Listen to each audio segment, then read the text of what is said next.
बयान हुआ जिस तरह से मुख्यमंत्री ने सदन में कहा, उसको किस तरह से आप देखते हैं एक महिला नेता होंगे? देखिए, माननीय मुख्यमंत्री जी ने जो बिहार में महिलाओं के लिए काम किए हैं, विकास किए हैं, उनका जो शिक्षा का स्तर बढ़ा है, चाहे मैट्रिक पास हो या इंटर पास हो या ग्रेजुएशन हो, उसमें जो महिलाओं को आगे बढ़ाया गया है, शिक्षित किया गया है, उस संदर्भ में प्रजनन दर के विषय में कहा कि कुछ अवेयरनेस की बातों को लेकर माननीय मुख्यमंत्री जी कुछ बात रख रहे थे कि जो महिला मैट्रिक पास है उसमें प्रजनन दर कम हुआ है, राष्ट्रीय औसत क्या है, बिहार का औसत क्या है, जो हम लोग महिलाओं को मैट्रिक पास के लिए पैसा देते हैं वो फिर इंटर पास करती है, इंटर पास के बाद भी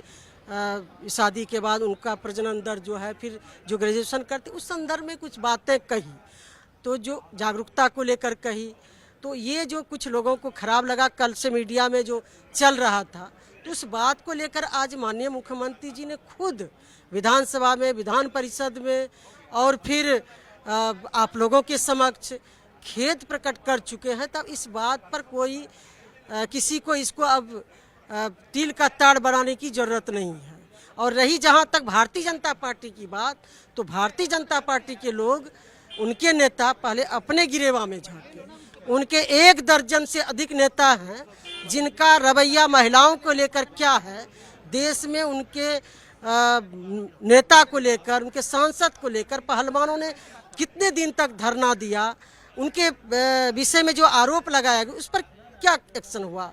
वो महिलाओं आरजेडी ने भी एक एक्सपर्ट मणिपुर की घटना हो, उनके गुजरात विधानसभा में उनके दल के नेता के द्वारा कुछ गलत चीज देखने की बात हो, तो दर्जनों से अधिक ऐसी बातें हैं जो उनके व्यवहार, उनके बातों से महिलाओं को ठेस पहुंचा है, लेकिन इस पर उन लोगों का कोई ध्यान नहीं है। सिर्फ राजनीतिक फायदा लेने के लिए जो कल इतनी बड़ा काम हुआ है, जो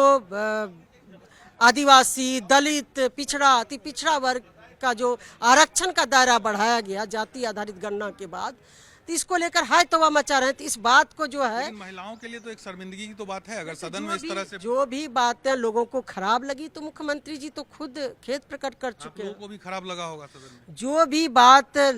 लोग अभी मीडिया में चल रहा था, लोग तरह तरह का बयान दे रहे थे, मुख्यमंत्री जी खुद खेद प्रकट कर चुके हैं। तो अब जब कोई भी व्यक्ति खेद प्रकट कर चुके तो उसके बाद कुछ बात ही नहीं बचती है। तो लेसी सिंह जी हैं जिन्होंने साफ तौर से कहा कि मुख्यमंत्री जी ने खेद प्रकट कर दिया है, तो इस बात को अब तूल नहीं देना चाहिए, क्योंकि जब विधान परिषद में मुख्यमंत्री बोल रहे थे तो उस दौरान लेसी सिंह पीछे बैठी हुई थी और अपना चेहरा ढकते वो दिखी थी। तो ऐसे में अब वो इस बात पर सफाई दे रही थी कि वो शर्मिंदा नहीं है, मुख्यमंत्री जी ने खुद इस पर अब माफी मांग ली है, तो ऐसे में अब इस बात को और तूल नहीं देना चाहिए। कैमरा पर्सन मुस्तफा के साथ साकेत कुमार, टाइम्स नाउ भारत, पटना।